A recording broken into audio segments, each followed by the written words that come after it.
He hit me up and was like asking me if I could come repair his games. And then he was like, yeah, it's just not working. And I was like, I'm pretty sure that's how it's supposed to work. And it's just not working for you.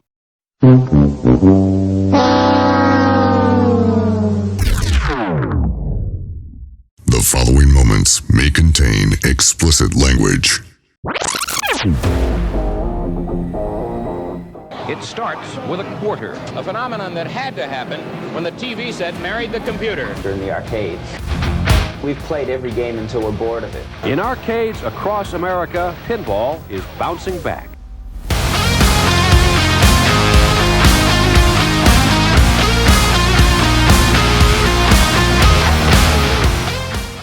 Welcome to the program. This is, as always, Lawrence Adams, your guide down the river of home arcade and pinball fun. And with me is your co-host and mine. He is the token to my credit, the tilt to my warning, and the dolly to my llama, as well as the owner of 9 3/4 Pinball Arcade in Santa Cruz, California, Dean Robley. Dean, how are you on this seasonably warm evening? Cruising. Yeah.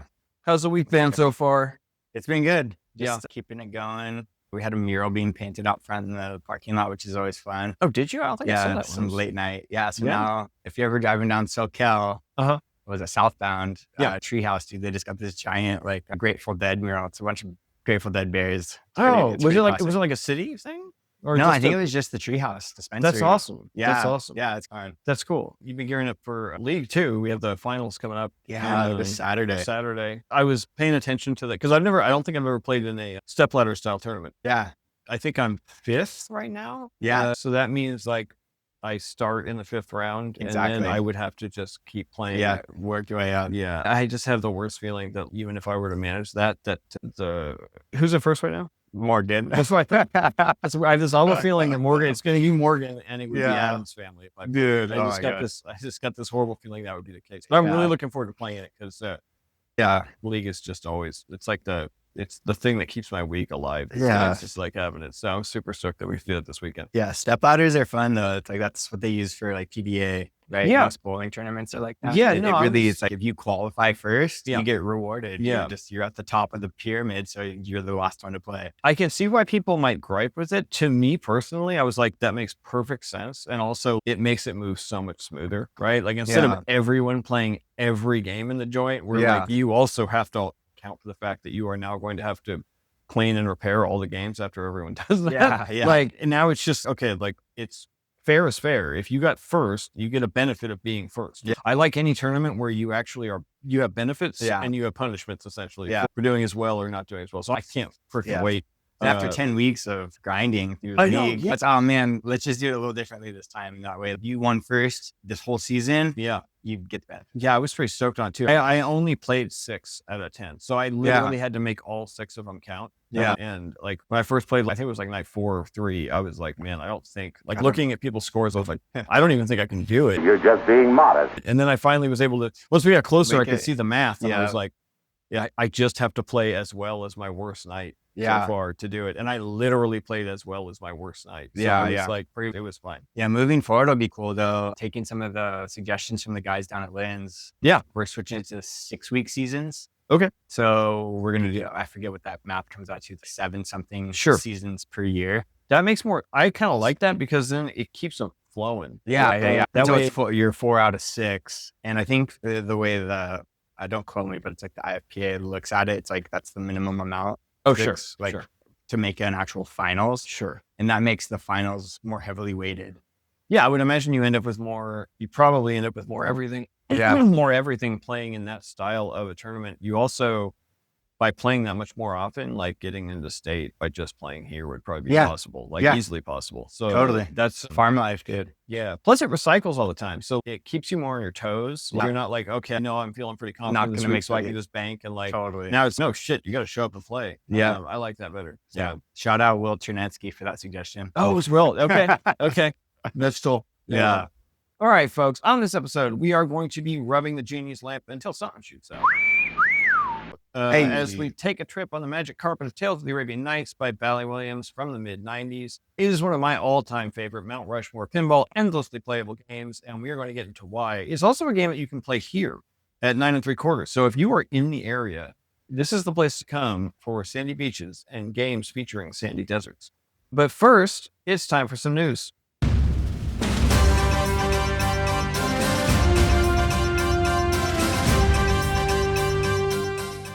Since our last episode, that was only 2 weeks ago, there's been some pretty big news. Harry Potter quickly went from preview to launch to having full behind-the-scenes interviews and game designers and producers, as well as having gameplay videos, both live and taped, for everyone to see. That was the craziest part about last night, was that Flipping Out just had it. They were like, we're just going to play it. That was swell. They usually get stuff pretty quick because of Zach Meany, but shout out to Zach Meany and them over at Flipping Out. They always do an incredible job with their live streams and with all their content. I'm sure you know who they are if you're listening to this, but if not, you should definitely check them out.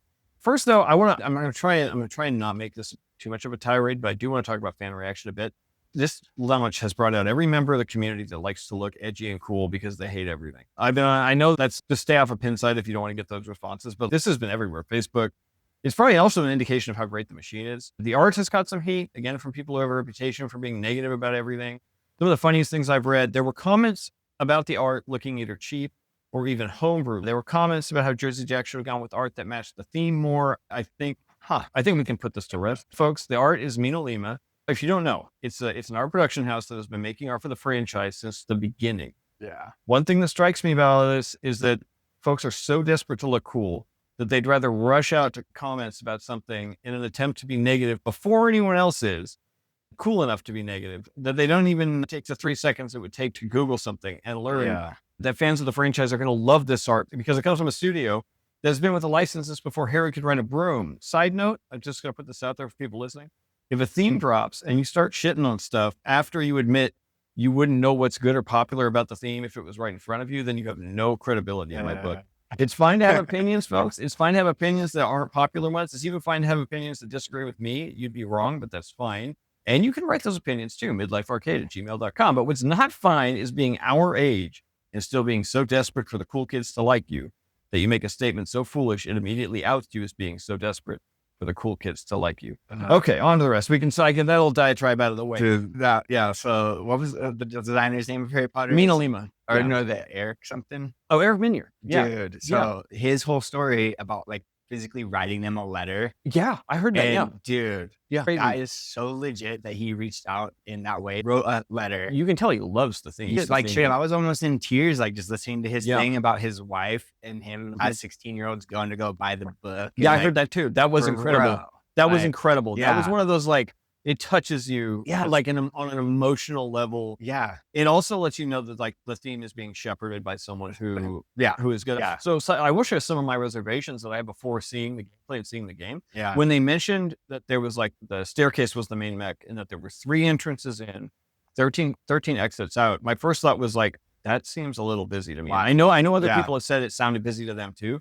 When I saw the gameplay, though, I was like, no. Yeah. Like, it's one of the coolest things I've ever and seen. It's like high enough up top where it's, if it is busy, you have some time to react. But also, though, like the strategy of essentially managing like 4 or 5 exits off of 1 ramp. I love the Shadow, which gives you 2 exits from 1 ramp. Yeah. Every ramp in this would essentially, TOTAN gives you like 4 different ways out. This will give you like 4, and 5 exits from whatever you're doing. I can't believe that. Like that to me. I'm like, dude. And also, it looks sick. I do love how the top is the staircase part, and like it gets dropped down onto the staircase. Which at first I was like, how do you even exit that many times from 3 entrances? That answers the question, right? Because it has 360 degrees that it can spin. Yeah. So if you drop the ball into it and it rolls down wherever the thing is pointed, it could just be pointed towards the thing you need it to, and that's perfect. I also. We're just talking about stuff I love. Upper playfield, I was like, man, I normally am not a huge upper playfield guy. They borrowed, in my opinion, from the concepts behind like Jaws and X-Men. Like, it reminded me very much of the Danger Room. Okay. But it's not on the lower left of the playfield. It's up above. Yeah. And it's basically got that same type of, we're going around in a loop, and occasionally we can make a shot that rips a spinner and goes up on a wire form. Yeah. But like the way that they incorporated it into the visual language of Quidditch, I was like, that looks like watching them hit from the playfield up the left ramp, up the Quidditch, around the Quidditch loop, up the Quidditch ramp past the spinner, and then up to the staircase. I was like, that looks like a pinball shot. That looks like the type of thing that brings you into pinball and makes you go, I freaking love this.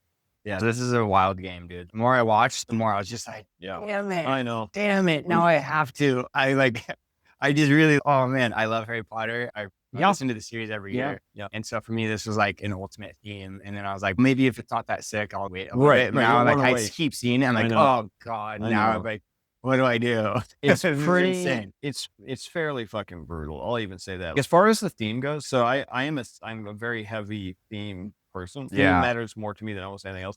No, and I'm not saying I dislike Harry Potter. In fact, I absolutely love it, mainly because I'm a big nerd and checks all those boxes of hero's journey, but like being very complex, right? Like Yeah. I'm a Lord of the Rings guy. I'm a Dune guy. Those are the things I grew up with. Harry Potter just came out a little bit later, but I was very fortunate that I had two boys that like, they were born after the books were basically wrapped up, not fully wrapped up, but after the books were really going. Yeah.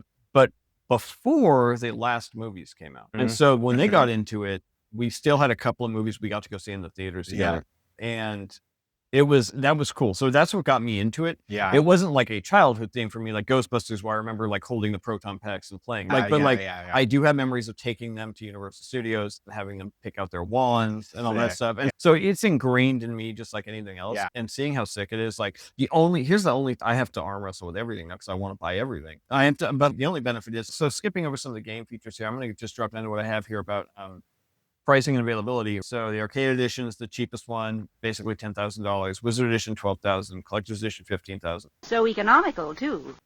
But there's no limits, hypothetically. Like the only limit is time. And what that means to me, especially because of the nature of this hobby, is that people buying any of the editions are going to take a bath when they want to sell one. Wait a minute.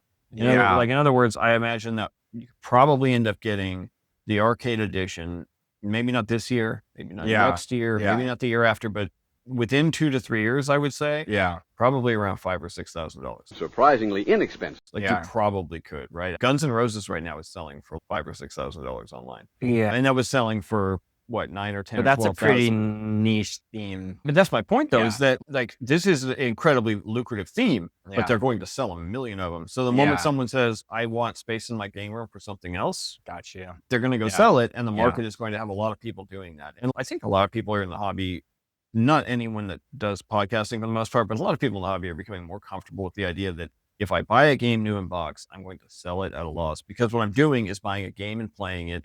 And then there's a used piece of equipment that I'm moving on, right? I've been comfortable with that since I got into the hobby. I think that Inside really helps that, opening that, it like the just communication of the like marketplace network. You're like, oh, okay, maybe I can get something else for a cheaper that cost or whatever. Exactly. COVID ruined it because people started making money on games during COVID when pinball started really becoming popular, and there was no supply. Yeah. And so a lot of people got into it thinking, oh, I can buy a collector's edition or a limited edition and then turn around and sell it for more than I bought it like a month later or 2 months later. But that's just not the case anymore. The other thing is too, there's more and more each time, right? Those back in the day when that was happening, there would be like 400 or 500 tops of the limited or collector's editions being released. Yeah. Now we're in the thousands, right? And that's because these companies figured out that people were turning around and selling them for more money. Yeah. And the companies don't want to leave money on the table. You can't blame them for doing that. So this whole, I always find it a little bit crazy, the arguing about holding the liquid cash or liquidity, or Either way, I guess is the word I'm looking for, or the capital that's invested into a machine so you can get it back out. For those certain collectors on this market, maybe, but it just doesn't really make any sense to me. But going over some of the stuff here. So clips from all 8 films, which I heard them talking about that. One thing that was cool to me is how it's the 6 films at the bottom as the main modes. Or the books, right? Yeah. So basically the way it's organized is by either film title or book title, whichever one you call it. So it's the first 6, and then 7 and 8 are the wizard modes. Okay.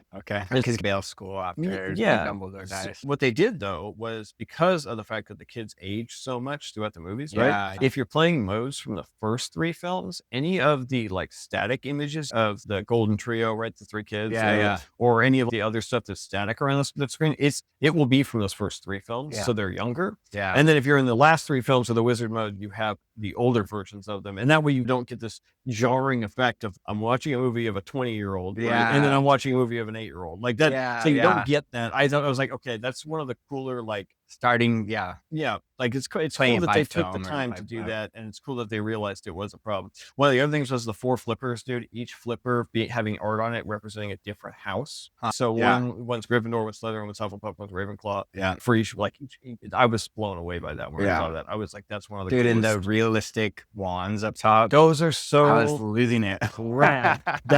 I was blown away by that. Yeah. So 3 entrances, 13 exit grand staircase, Quidditch upper playfield. The Death Eater pinball, the Death Eater scoop rather dude, is snapping. that was rad. I Yeah. was like, that's really cool because the Death Eaters are obviously going to play a huge part of the game. Yeah. It's going to be basically the enemy that you're fighting against. And dude, I love the fast kick out, like I do too. TNA, dude. Yeah. TNA just Yeah. Like you can't think, you can't react. You can't. It's No, it's just it's coming at right ya. at you like a bullet, dude. and the then- plunge to death. Like, Yeah. I was Yeah. like, I love shit like that. Did you notice the plunge too? The shooter lane on this, it actually goes over the far in lane out lane.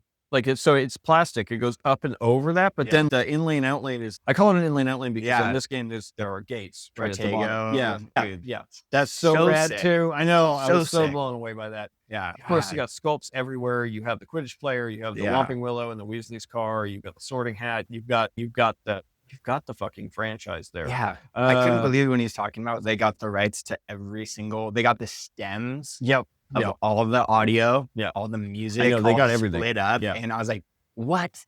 That was. I know. Because, dude, it's funny when I first opened the space, I would post some videos with what is it? Hedwig's theme. Yeah. Dude, instantly they would get flagged. And I was like, what's going on here? I can't do a single video with any Harry Potter stuff. No, you can't. And that's like instantly flagged. In And I was like, fact- oh, I get it. Like they're doing some stuff with the licensing. They'd have to because Yeah. they'll get flagged everywhere. Yeah, shout out John Williams. Absolutely. Absolutely. Even on Jaws. I was surprised Jaws didn't get flagged for me, actually. When I did the last episode, I did a couple of micro ads for a couple of things, my YouTube channel and also one for this place. Yeah. And I had to find a rock and roll opera version of Harry Potter to put on Fair. it for you because I was like, I have to use this. Just like, But I comment. use anything that sounds even remotely like any of it. You guys can count on a lot more Harry Potter content coming from both of us in one way or another. I can't imagine we're not getting one here as quickly as possible. I can't imagine I'm not getting one eventually. Yeah, we're putting a can up front. Putting the camera up front. We gotta figure we it gotta out. bring Hermione home. Yeah, it has to happen, man. I want to play it. I really do. I would almost, if you get it, I would say leave it at a league. Maybe even make people pay for it to play it. Just don't. Nah, that's not how we do it. I know, I'm kidding. I just want it all to myself, is what I'm saying. Let's put a timer. We'll put Right. a little Put a like sand timer. timer. Like, here you go. That's how right? you do it. Here, you check out the timer. You get as much sand as you get, and then you're gonna step on. That's it. That's it. 5-minute increments, dude. But yeah, exactly. Because I would imagine also it's a long player, dude.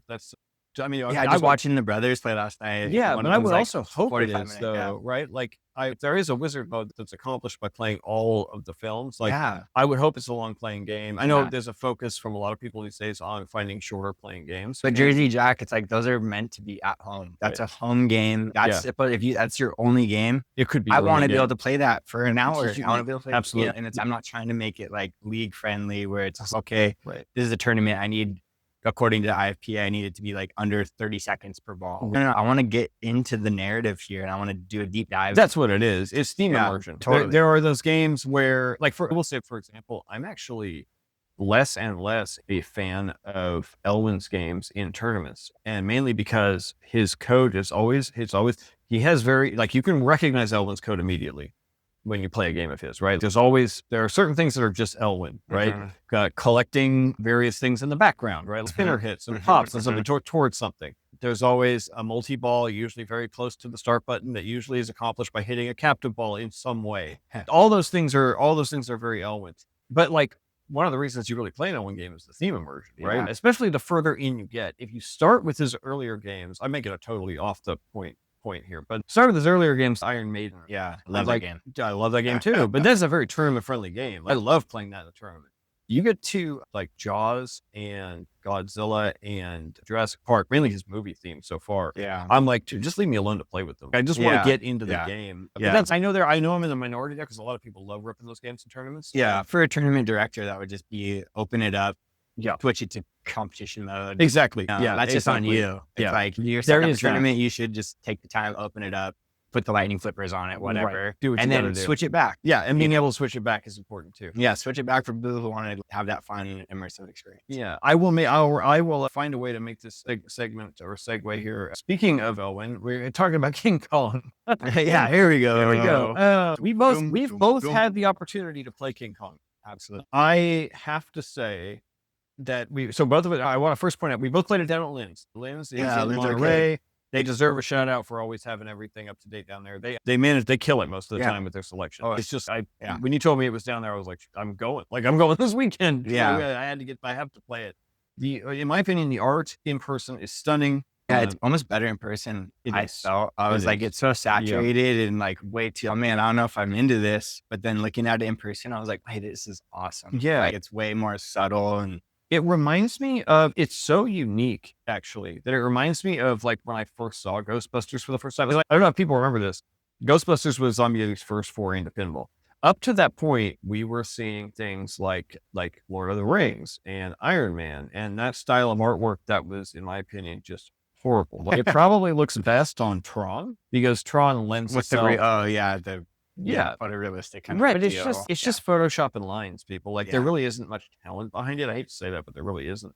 And but seeing Kong, like I know Zombie Eddie had something to do with Kong, but he did not do the playfield except for a couple of bananas, according to him. And I really feel like bananas. They are good bananas.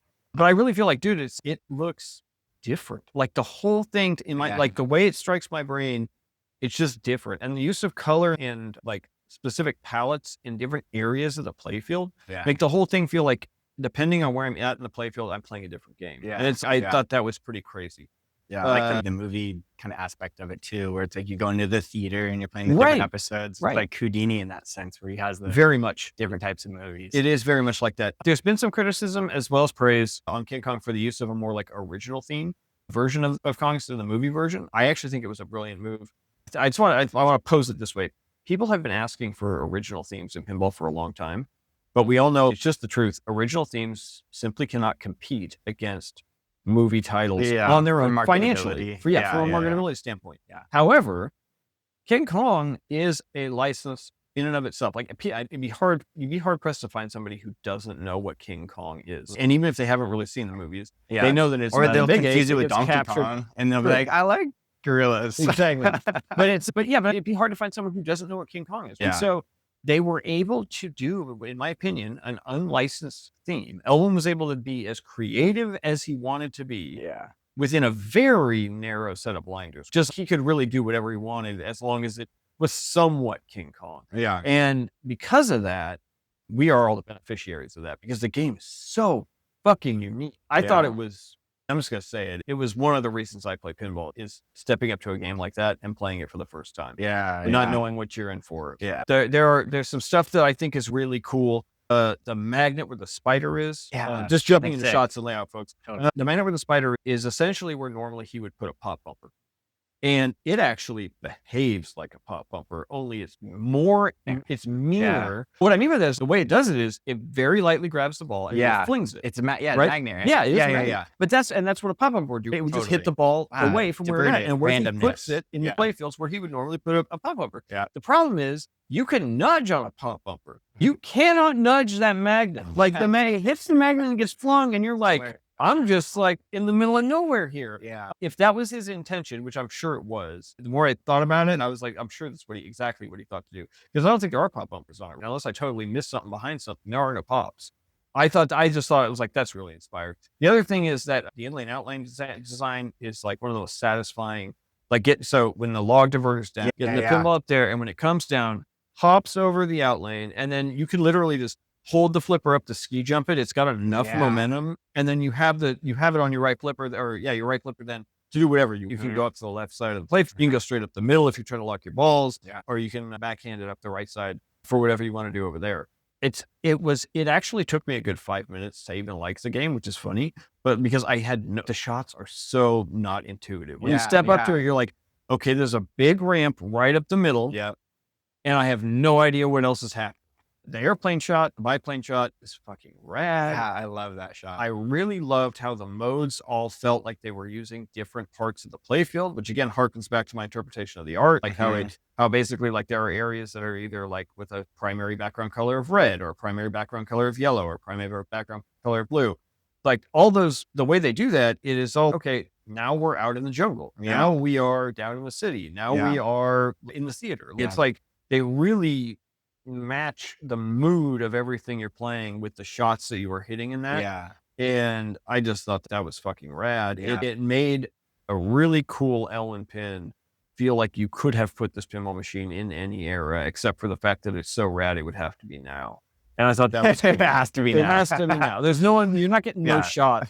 That biplane shot alone. Dude, that was so rad. I was just, I couldn't believe it. So yeah, folks, I know people are going to be heaping praise on this game for a very long time, but that's where I'm at. Anything stand out to you? And I know we're probably just going to agree on most of everything, but dude, honestly, I didn't play it quite enough. I didn't. I like had it in league. I like had a couple games right at the beginning. Gotcha. I actually got to play it during league.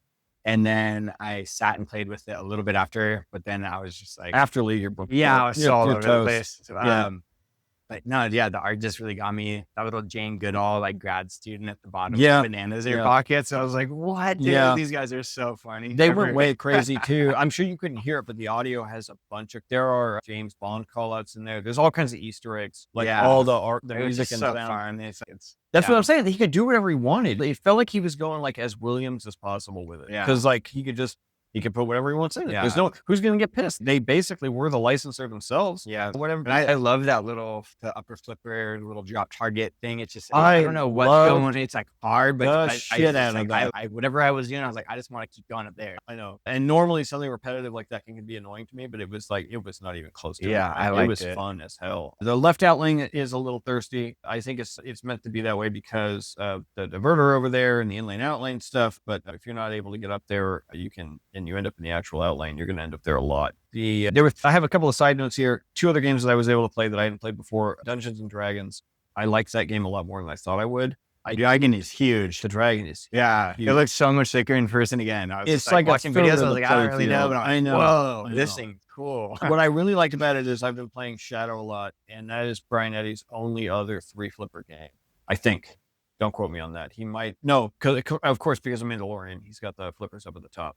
Inside the helmet. But like as far as like an opened up 3 flipper game, I believe it's his only other one. And so it was really cool to go from home, literally that day playing Shadow, to down there and playing Brian Eddy's newest game, which to me, those shots felt very Shadow off the 3rd flipper. It's all about flow, keeping the game going. And then of course, he wants to stop you. So you have to stop him and actually play the game. And I thought that was very cool. It felt immediately to me like a Brian Eddy game. Like I could just tell. Yeah. The other thing that was cool about it, they had Medieval Madness down there when I went. I don't know if you played it, and I checked and it was not the remake. It was the original Williams. Yeah. And again, like coming from playing Shout out Shadow. Carrie for always having the sickest games ever. Always though. If you have Carrie's such there, a legend, dude. You gotta check it. Yeah, I know. Carrie's more famous. He's like, than the 2 of us already. Yeah, this is the first prototype ever, and it's like on the floor. I know. Wait, you let me touch this thing? I know. It's a good community of people down there, folks. So that was but again, being able to play Medieval Madness, another the more famous Brian Eddy game, I was just like, man, it's so crazy how much a developer really leaves their touch on something. Because like you can really just that's across how many 30 to 3 decades probably. You're talking about different games. So I thought that was really cool. Another thing that I played that I had actually no interest in playing, simply because I was not as big of a fan of the original game as most people, was the new Metallica. And holy shit, that game is tight. Yeah, dude. Oh my God. It's like Wick and Metallica had a baby that both play way better. Yeah. And Metallica just had the dominant genes. Yeah, exactly. That's exactly what it's like. Because, dude, I don't know, maybe it's just a copy I played on, but like the snake target in the original Metallica, like I could not really hit it very well. And in this one, coming off of the left ramp, I could just whip it into the snake's mouth. And it like the ball just goes in, disappears, comes back out. I'm like, what the hell? Plus, I did like the music. I'm a fan of Metallica. Who doesn't like listening to Metallica while you're playing pinball? But the original game, I was like, it's a little wood choppy. It's a little too clunky for the wood choppiness to be there. But this is like butter. This is, it's sick for, that's what it should be. Yeah, that's what a remake. I'm really like, wait, we could make this game better. Make a remake. I really hope Walking Dead gets that treatment because I'm also a big fan. That's another like super hard game that I'm a big fan of. Yeah. And but it's also clunky as hell. Yeah. Like it really is. As long as they don't update the graphics, dude. I love the like just the dot matrix display. I'm sure they'll go with the guts. I'm like, dude, this is I love the DMD on so it. gory, and it's just dots. Especially like, the color DMD with all the it's so sick. The coolest little like dot matrix. You're like, this is so gory, but it's just dot matrix. I know, it's just dots. It's just dots. That's pinball. There's a couple other games like that. Tales from the Crypt is like that. It's got some pretty cool stuff, like a chainsaw in that game is pretty rad. What else? I think that's as far as gore goes. Ghostbusters is a really cool color DMD. And it's hard because those red DMDs that Star Wars using at the end are way too sick. But Ghostbusters just has a better one anyways. I got to save up. Those are like $500 to replace it. So I've got places I can spend my money better right now. And that's the way the news goes. All right, let's talk about Tales of the Arabian Nights, TOTAN.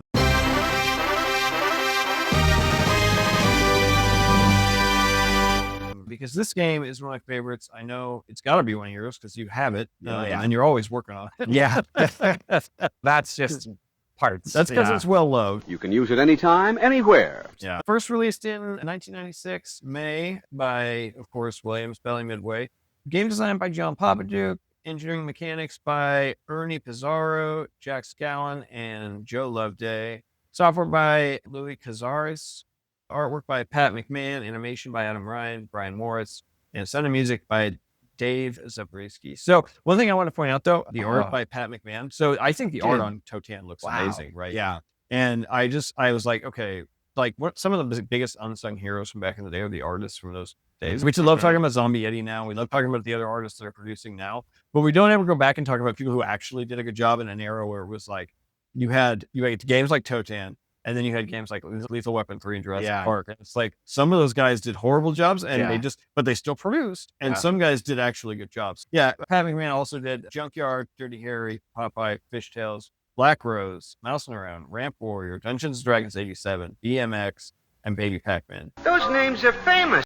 Some of those fucking slap. Some of those games are amazing. And the art is also iconic. Dude, Junkyard is probably top 3 for me. It's an amazing game. I absolutely love that game. Just the fantastic. theme, it's just It's so so cool. wacky. And It's when so I look at it, it's just, that's Moss Landing. You look at the back. It very much is. It straight up is Moss Landing, dude. It's the That's funny. junkyard. That's you have funny. the It chicks is. in the tub. You got the smokestacks out the back. Yeah. I'm like, dude, this is the Monterey Bay. It really, no, yeah, I can definitely see that. Yeah. So sick. I'm a big fan of Black Rose. That's a great game. I am a big fan of Dungeons & Dragons 87. Dude, Had great iconic art. It's One grown on me. shocking to me. It's grown on me. It's a cool BMX game. and Hard Body, those two games with the weird little like you Hard Body is one of the weirdest games. Right? Dude. It just flat out is. It makes me laugh every time I have to play it. Yeah, the one they had at Lynn's, dude, I was just like, they just found this in a back alley of Venice Beach, just so crusty and played so bad. I But then know. as soon as they gave it a little bit of love, I was like closing the outlanes. Yeah. And they're like, whoa, this is sick. It has that like brain bending aspect It to does. it where It you're just definitely like, does. it's good. That's the kind of that's what makes pinball good for your brain. 'Cause Yeah. It's just, wow, this Yeah. is hard. It makes you have to think in a completely Totally different way. Yeah, Right. I love that kind and of it's the stuff. same game. You're just rolling a ball up a hill. Yeah. But anyway, so for those who don't Shout know, out Gravity. exactly. Yeah, we get what's that a lot. John Papaduke, of course, is known for a lot of things, some good, some bad. The games that he is most known for are Star Wars Episode 1, Yes, sir. on Circus Voltaire, Yes, sir. Tales of the Arabian Nights, Yes, sir. Theater of Magic, and World Cup Soccer, Yes, sir. which of course is Yeah. many people's favorite. So, in fact, I think everybody has a favorite on this list. I don't think anybody who plays pinball doesn't know this list. I think they all know this list, and they all have a favorite. Yeah. Yeah, obviously, as I've expressed, TOTAN's mine. I think probably you're a World Cup soccer fan. Yeah, dude, all day. I know a lot of All people day. that are Circus Voltaire. I know a lot of people that are Theater of Magic. I don't know anybody who's Star Wars Episode 1. He's made more games than that. I'm omitting stuff from his career that makes him the focus of the story for his past malfeasances. If you guys don't know about that, you're interested, maybe we can cover it later or not. Google it. Yeah, just Google it. Look it up. It's not exciting. But I wanted to focus on him for a second in the sense that there was a period in time where he was designing successful games for Williams Bally Midway and how they were all similar in style, even while having nothing really similar at all in them. That's what makes this game, Tales of the Arabian Nights, so interesting. Papaduke has actually said that he does not like symmetry in his games, and it shows. Yeah. From macro to micro, there's nothing symmetrical about the playfield on Tales of the Arabian Nights. The orbits begin and end in different places. There's a bash toy in the back and a mech in the front that you also bash. So the one in the back is more traditionally bashed, and the one in the front is a spinning lamp with 2 areas of interaction with the ball. There's a scoop on the right and a ramp on the left, a ramp which can take your ball to one of 4 places. So here it might seem a bit odd. If you look at it, most pins these days are not perfectly symmetrical. In fact, there are a few pins that are.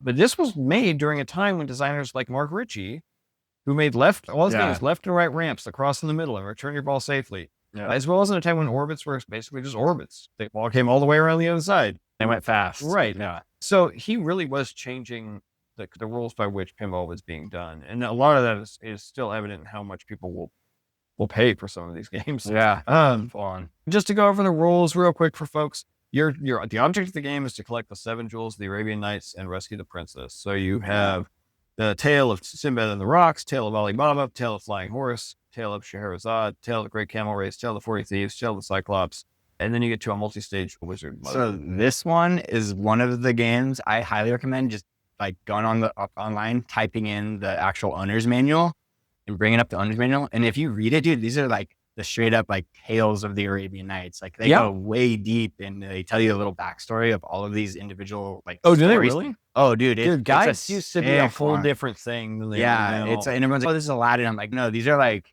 the straight up Arabic like tales. Yeah, it's the original stuff. It's pretty heavy, like reading it. Scheherazade, the violin solo in Scheherazade makes me cry every time I hear it. It's an amazing tale and an amazing piece of music. Yeah. Little tidbit of information there for our listeners. So you also have an amazing skill shot. You plunge the ball. There are 3 holes where it can land. It literally jumps the ball over the previous ones that are down the thing. Just like dog soccer, right? Yeah, exactly. It is like basically the same one almost. We talked about the lamp. It's got a bizarre scoop. The shots in the layout though are really what we're talking about here. So it's a mode-based game. We covered that. You complete all the modes. You can complete the wizard mode. But you got the plunger and skill shot. You got the outlane. You have the shooting star mechs, which are these. So instead of using a magnet over the in lanes, what this crazy motherfucker Papa Duke decided to do was put these mechs that like, they're literally wires that are like, I want to say there's 8 or 10 of them. And they are in like a star-shaped configuration around where the ball would come down the inlane. Like a cage for dancers or something. Exactly. So if the ball is triggered as going like it's about to go out the outlane, this cage springs up like something at a Hellraiser and grabs the ball and keeps it there and then drops it. Damn, does it do a good job. Yeah. It drops it safely in the in lane, which is, it's one of the coolest things. I remember, so one of the reasons I'm so high on this game is that I played it a lot when I was young. And seeing that thing pop out of the playfield like that didn't seem like it was something that could be real, right? Yeah, like I can't It's an opto, right? And that's right. Like, how is it reacting so fast? Yeah, and it's like, crazy. It's and if really you're not crazy. Understanding that like mechanism, you're like, what? It seems like magic. Yeah, it does seem like magic. It's amazing. You got left stand-up targets. You got your left orbit, which can be diverted into the ball lock, harem, or returned from the right orbit. You got the left orb and saucer. This one is so crazy to me. So shots that are too weak to hit the captive ball will land perfectly in the saucer and vice versa. So really what you want to do is hit it with just enough velocity to do both, right? Mm-hmm. Which is mostly what happens. You got the lane under the diverter on the left orbit, which is so weird. I'm sure you know this, but so under the diverter on the left orbit, there's that little lane. There's nothing scores in that. And really all it does is if the ball will traverse it, it doesn't have enough momentum to make it all the way around, right? So if you shoot it up, and the ball hangs, and it drops. It'll come back down and it'll come out through the center, but it's a separate lane to anything else. Yeah. There's no dropout like above the harem, like in the right. There is that. Yeah. There's a dropout right above the like where the tiger loop is that drops you into the lock. That's it basically. Yeah. This game is like secrets on secrets. Yeah. Depending on how fast or slow you're hitting it. That's exactly it. It's right. Like, yeah. If you hit it twice, all of a sudden the diverter opens or closes. Right. Yeah. The tiger loops are fucking rad too. So then, of course, you have your ramp. That goes up and to the left, up and to the right. If you don't have enough momentum, it will literally just not work, and the ball will drop down into the pops, which are like supposed to be the tents in the harem. You got a bizarre target stand up over there, which a lot of people don't know this. There's little yellow targets around. I think there's 2 of them. And if you hit them, you actually advance your bizarre. And then you got the genie, which is a bash target. You also have a magnet in front of the genie, which that does one of the coolest things I've ever seen. When you get during the multi-ball, it's your last lock. Yeah. And so you bash the genie, the ball comes back forward, the magnet grabs the ball, and then the magnet drops into the playfield and pops back up without the ball. Yeah. And then that's the start of your multi-ball. Yeah. That's one of those things. I remember seeing that when I was young too. I was like, where did it go? Yeah. Like, what is actually happening? Yeah. None of that seems, that's the stuff that Papa Duke just knows how to do, right? Yeah. Comparing it to dog soccer again, the goalie going back and forth the entire time. And like when you actually score the And goal, the spinning ball, right? too. It's like Yeah, you have a spinning lamp, spinning ball. dude, It's all, like, that's all yeah. stuff that he's very, as far as the symmetry goes, man, World Cup soccer is no symmetry. That spinning ball and like everything is, dude, where are the actual ball passes? Yeah. It's everything he does looks amazing.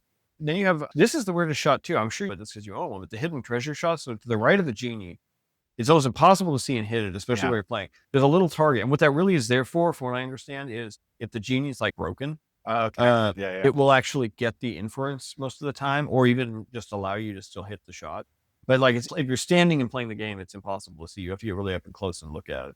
Then you have your right stand-up targets. You have your lock shot, which is like it's a magnet drop, or no, is it a magnet? Or I actually can't remember this. I think the orbits will set up lock. Oh no, in the middle. In the middle, Yeah, no. in between the. Is that a magnet or is it a shooting star? So to the right to the left of the Or is it a bazaar, diverter?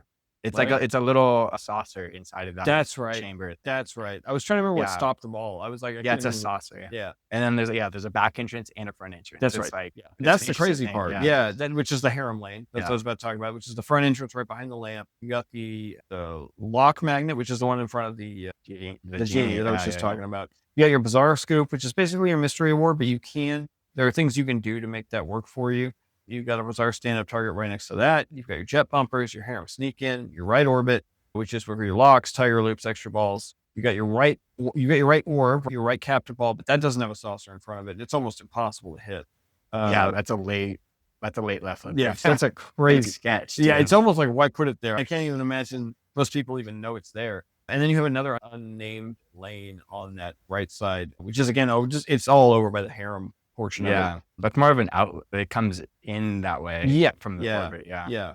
But yeah, so guys, that's totally Arabian Nights. I just wanted to break it down. I think talking about my favorite things of this, obviously, are the ball lock, the fact that I've never hit a ramp in a game that feels this good. So think about Papa Duke's ramps, where they wind back on both sides after going up and it does this. It accelerates going 360 degrees all the way around, and then finds its way to snake back down on the right. And then, of course, if it takes off to the left, it can either snake back that way if it doesn't get pulled up by a magnet in a gigantic disc, which then is like the fireball from the genie that then gets thrown down on a wire form all the way across the plate. What feels great too about this game is that you feel like you are constantly battling the genie. The modes are all unique. The DMD integration is fantastic. And the other thing that's great about it too is that the call outs. This is one of, and actually his games are like this in general. It's one of those positive games I've ever played in my life. It feels like it is encouraging you. Dude, but it's funny. I swear sometimes it's like encouraging you to do the wrong thing. Oh, I believe that. It's like, I bet you can't do that again. And you're like, wait, I shouldn't actually do that. Yeah. But she's always great, Yeah, fantastic, and all that shit. The genie's trying to trick you. Yeah. Like, wait, I shouldn't be doing that. I do also like how the collection of the jewels in the bazaar. So like you're trying to get through the modes. The fact that you can make a wish and get one, or you can get if you get the jewel, you get two of them. And so you can literally stack your way through the game in a much quicker fashion. Which of course is fun for getting through the game. At the same time, like the modes are worth points. Battling the skeletons too. Battling the skeletons in the wizard mode is fantastically fun. And then getting past that and finding out that there's more is amazing. Like the first time anyone does that, you're like, oh wait, I didn't actually beat it. That's why I love secret stuff in games. Like I love that Ghostbusters has a secret wizard mode. And that's I'll probably never even see the regular wizard mode of that game. It's fucking art. But yeah, and all is said and done as far as things go on TOTAN, I would say if you are anywhere that you can go play this game, look it up on pin maps, look it up online, look it up when you come into town, look up 9 3/4 because they have one here.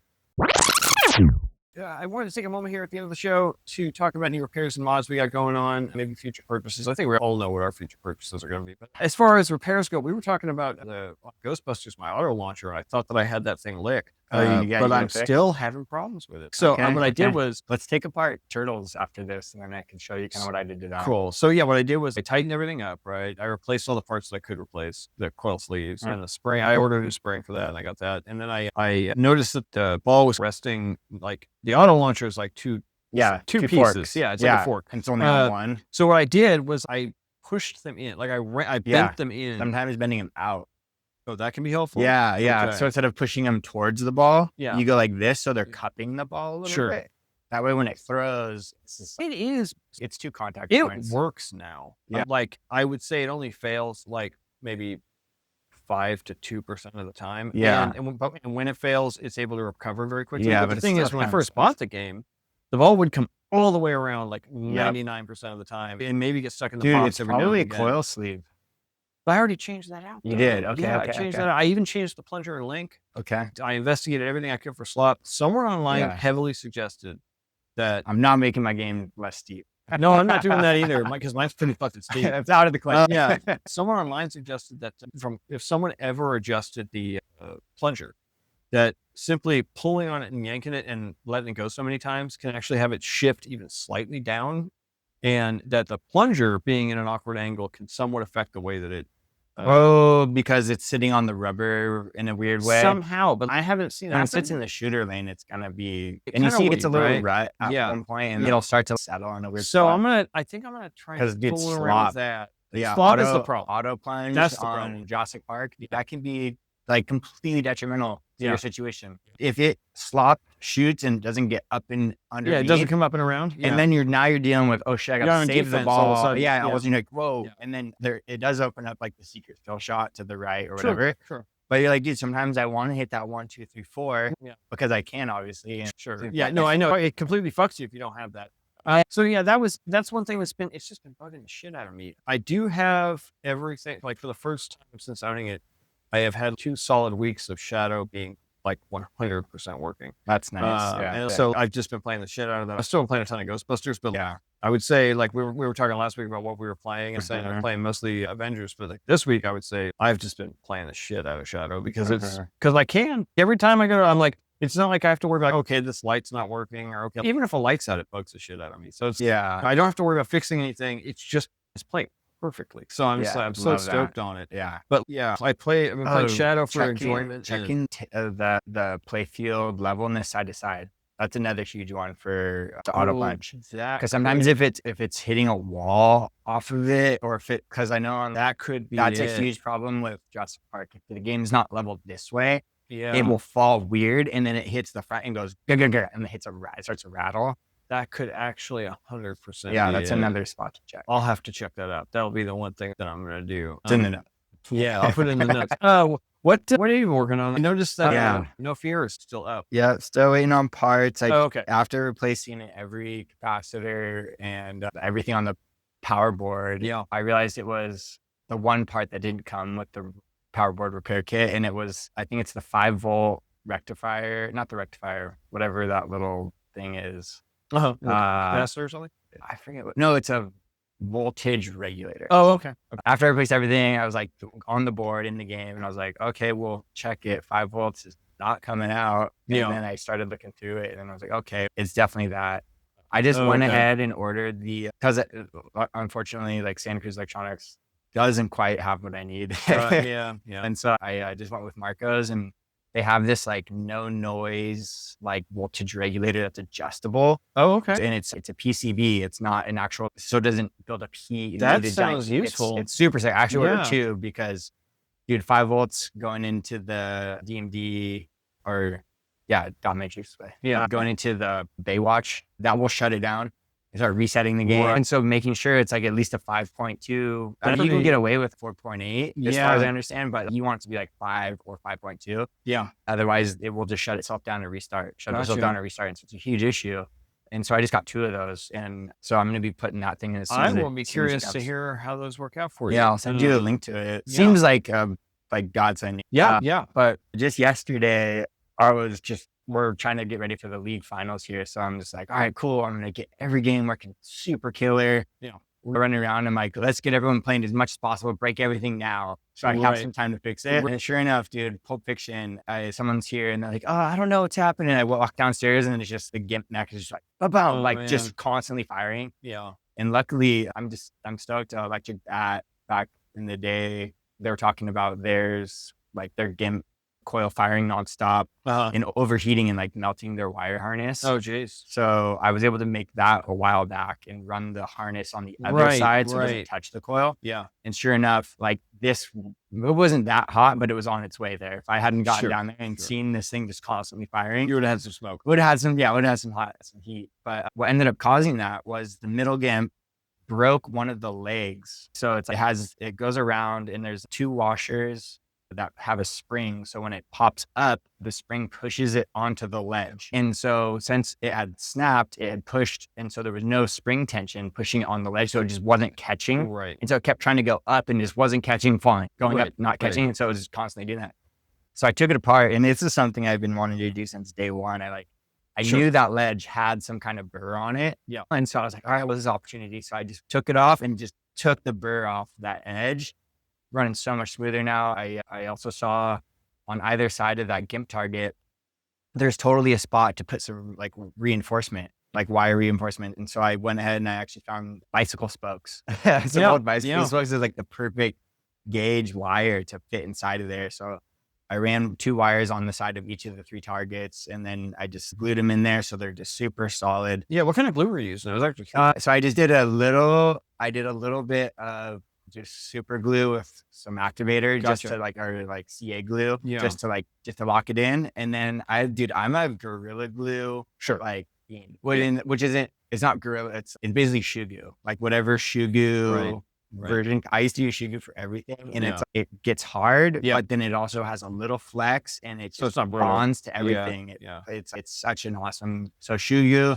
But there's another version that's like 6,000 or whatever. I don't know. Okay. And then now they have like Gorilla Glue clear, like that's just in the tube. And it's just like that flexy kind of, it's flexible. And that's for me, when I go to the hardware store, it's like, I always get like Home Depot 99-cent clamps, Yeah.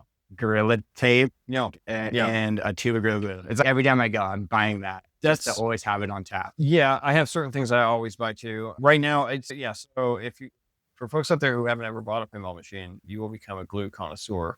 And Oh, yeah, buddy. Cheers, man. so yeah, you'll become a glue connoisseur if you ever buy a pinball machine, because you will need to know which target and which mech and which part of the playfield you can actually, 1, even use anything like that on, and 2, which one's going to actually hold together. I mentioned a Shadow was working fine, but actually one thing on Shadow that's been broken, one thing on Shadow that has been broken is one of the ring lights. The actual ring broke. Okay. And they're like 50 to 60 to 80 bucks, depending on where you buy it from. dude. So I just glued it back together. Yeah. And like, it's working fine for now. I'll replace it eventually. But like, I went through 3 different types of glue until I found one that actually worked. And so now that I have it down, but it was Gorilla Glue that ended up actually working. And dude, it's just plastic. my philosophy is like mechanical fasteners. Yeah, mechanical fasteners. You can throw in some kind of like a screw or pop rib or something. Yeah, something to reinforce. A little reinforcement. Yeah. And then you can find the right adhesive. If you don't want something that's too brittle, you need to flex a little bit, but still have the adhesion necessary to make the repair. Yeah. 100%. And then another dude, Adam Savage tested Busters. Adam, dude, his podcast, or not podcast, YouTube channel. Yeah. Dude, he's such a legend. He's just like such a nerd. I know. He had Dune recently. Yeah. I don't know. His brother or something is somehow associated with Barrels of Fun. Oh, interesting. I don't know. They were like with Labyrinth, with the release of Labyrinth. Like they just he was like really involved. Oh, I know. Like right from day one. Yeah. And so it was really cool to see everything he has to say on that. So yeah, shout out adhesives. Yeah, absolutely. All right, folks. So we're going to sign off. Dean, where and when can they find you? Oh, I'm always here. I have orders in the cave, pinball dungeon. Yeah, always pretty much just working on something. For me, this is like my 5-year plan, is just a deep dive into all things pinball. So 100%. I just wake up in the van, get in here, work on pinball, breathe pinball, play pinball, go to sleep, do it again tomorrow. I know, pretty much the same way. Yeah. Other stuff takes my attention, but when it's not, that's what I'm doing. Yeah. What's the address for this place again? 3621 Soquel Drive. Yeah. Soquel, California. Yeah. You can find it next to the pot shop. Yeah. Next to the pot shop. Once you pull into Treehouse. Yeah, exactly. Once you pull into the parking lot, you will see the sign though. If you'd like to write into the podcast, for the moment, you can just use my email, midlifearcade@gmail.com. We'll be sure to get to your questions, even on air. Hopefully get you some answers too. You can catch me every Sunday streaming for our friends in the Pinball Underground, live from the Midlife Arcade in my very own home. Hopefully eventually here too. I would love to stream from here at some point. Bring my rig over, build a different rig here, figure something out. Yeah, Midlife Arcade is the name of the channel on YouTube, and if all goes well this weekend, I will be simulcasting on Twitch as well, the channel for the same name. So hopefully that goes well. But this is Lawrence Adams and Dean Robley waiting for our train on platform 9 3/4 here in SoCal, California, and casting a spell so that all of your scores will be high and all of your balls will be extra. I will see you next time.